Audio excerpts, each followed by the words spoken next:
And Jennifer will give you a better look at that scene behind me here. You can see Clayton County Police and Sheriff's Office and also the Fulton County Sheriff's Office have completely shut down this stretch of Riverdale Road as they're looking for that gunman. They're also focused on this strip mall behind me here, investigating the shooting that started this whole incident this afternoon. The largest part of that roadblock is behind me. I'm at the corner of Ponce de Leon and Peach Street. From here all the way down to 5th Street, running in front of the Fox Theater, is blocked off. Over here on the sidewalk in one of the white shirts there, several APD supervisors, but Chief Rodney Bryant, he's been on the phone for the last 15 or 20 minutes behind me as he's gathering the latest information himself on this shooting. These security videos here show 9 different break-ins. Almost every time it's a crew of 3 to 5 people using a crowbar or some device to break in, and they leave in a matter of minutes. Now, information gathered by the Atlanta City Council shows since January of 2021, there's been 40 plus burglaries metro-wide at 30 different companies, and the losses now total more than $3 million. The National Safety Council points to distracted driving as one main factor for deadly crashes, with cell phones playing a role,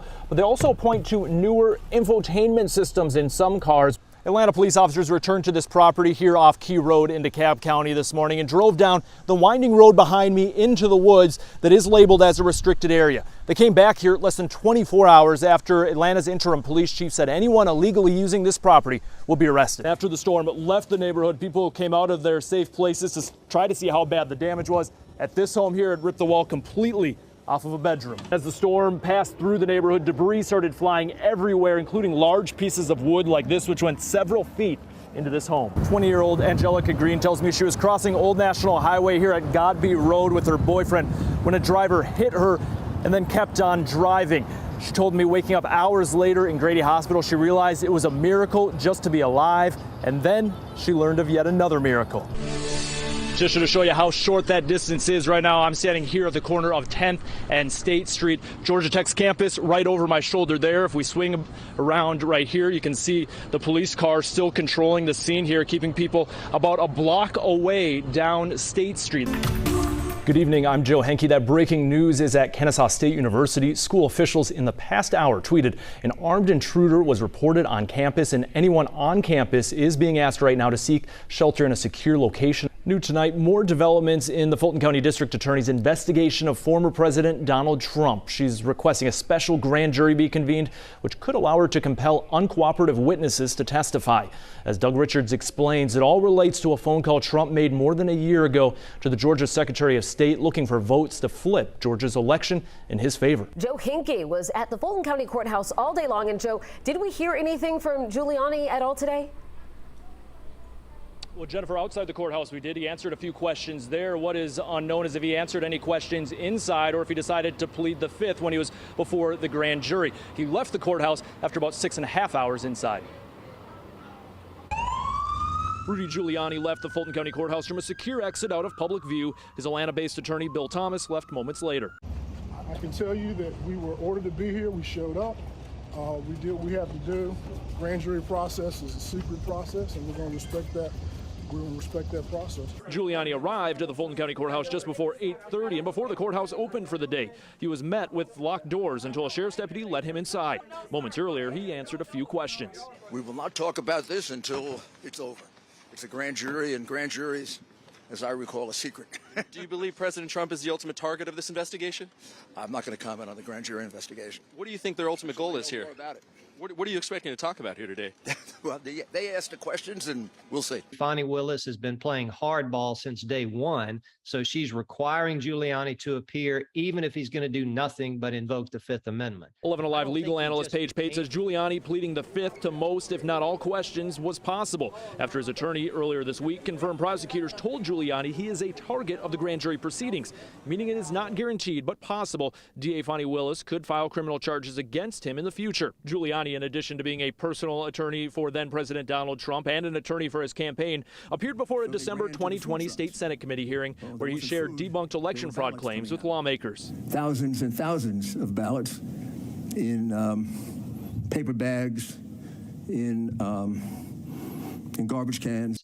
I think she has perhaps building a much larger racketeering case, which would involve the false statements that Giuliani and others made to state officers, legislative committees, in an attempt to change the results of the election. And Giuliani's attorney, Bill Thomas, is correct to an extent that grand jury proceedings are secretive. There is nothing stopping a witness or their attorney after the fact from talking about what happened inside the grand jury proceeding room. When asked if Giuliani pleaded the fifth or answered a single question from the grand jury, Bill Thomas said no comment. The DeKalb County District Attorney provided several updates in this cold case today. Perhaps the most startling, the boy's mother had been identified as a suspect in this case, has since been indicted and now arrested in Phoenix, Arizona. And right now the DA's office is working to get her extradited back here to DeKalb County so she can stand trial. For 20 plus years, investigators called him Clifton Doe after his body was found in a wooded area off Clifton Springs and Clifton Church Road. Now, the 6-year-old is again known as William Deshaun Hamilton. He moved with his mother, Teresa Ann Bailey, from Charlotte to Atlanta in 1998. We look forward to bringing justice on behalf of William Deshaun Hamilton, an unknown name, and face no more. DeKalb County District Attorney Sherry Boston Wednesday said Hamilton is a homicide victim. His case is no longer cold after a woman picked up the phone after recognizing Hamilton in this rendering released a few years ago. Tips are so meaningful.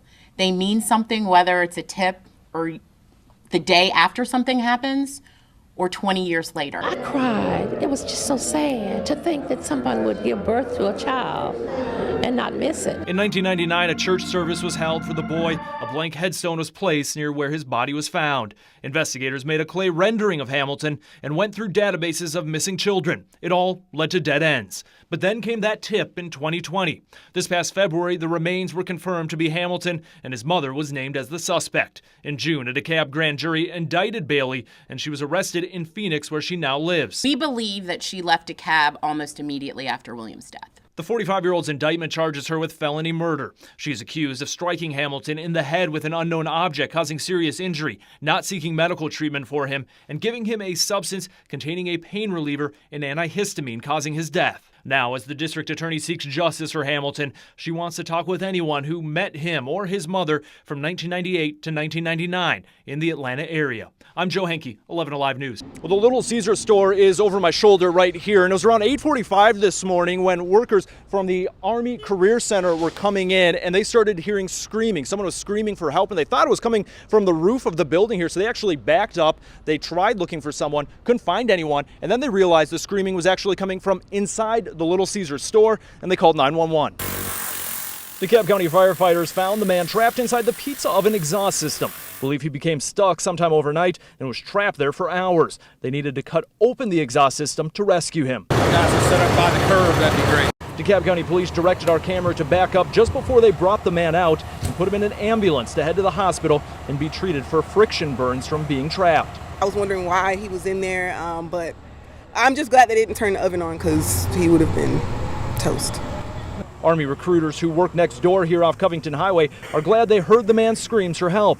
They first checked the front of the building and found a Little Caesars employee around back coming to work. And he said that he can hear the person from inside of his vent. So I then walked inside of the Little Caesars workplace and I called the cops.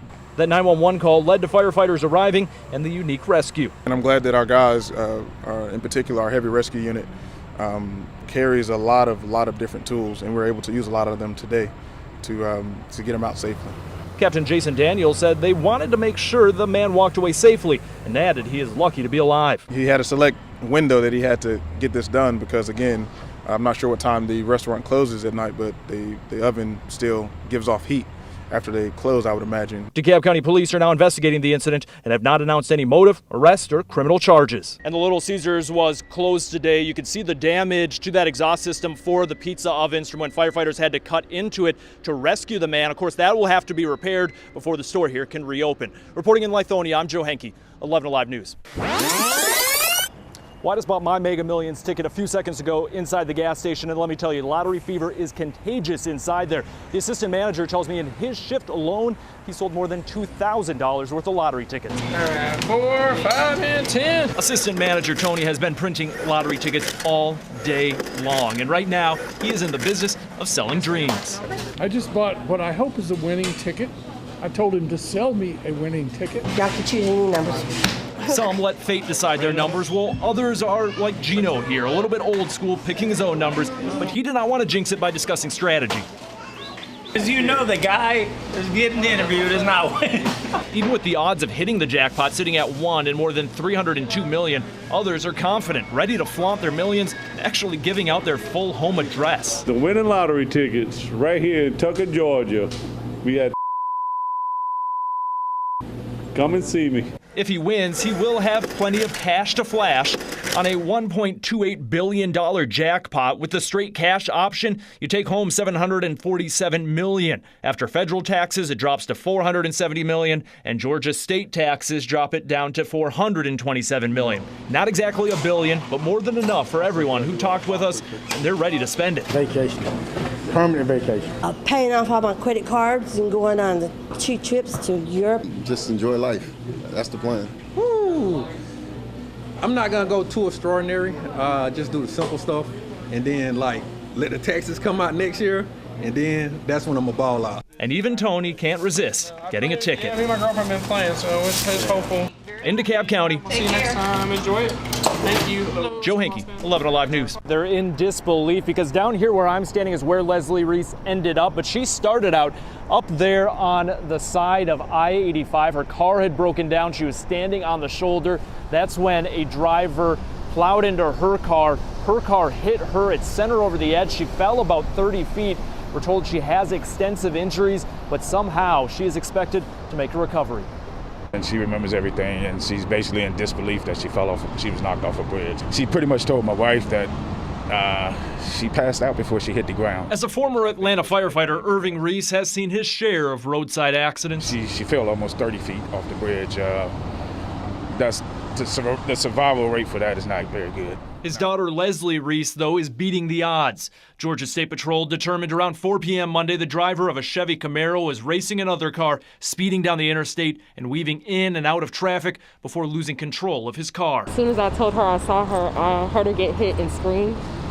And by the time I turned my vehicle around, I saw her on the ground. Savannah Priestley is Leslie's best friend and roommate. She says Leslie called her from the side of 85 after her car overheated and broke down. Savannah was on her way to pick her up and was under 85 where Leslie fell to. It's just a miracle that she actually lived through this. Like, it's not that serious to be driving this fast, especially during traffic hours. Savannah says she tried to remain calm but began to panic. This is Leslie's car after the crash. The impact is easy to see. She actually fell right in front of the Hero building. So it was help instantly until the ambulance came, but the ambulance came very quick, like within 5 minutes. Leslie was rushed to Grady Hospital and after surgery today is now resting. She's going to be in for a long recovery. Irving says his daughter's injuries include several broken bones, but she avoided any spinal damage or internal injuries. Tonight, he has one message for the driver GSP says caused the crash. Yeah, think about it. That's all I'm going to tell him. Think about it. You ruined your life and you almost took my daughter's life. The driver of that Camaro, GSP tells us, is facing a list of charges connected to that crash. As far as Leslie Reese getting out of the hospital, we're told it's still too early to put any timeline on that. Her friends and family are just praying for her recovery and surrounding her tonight with support.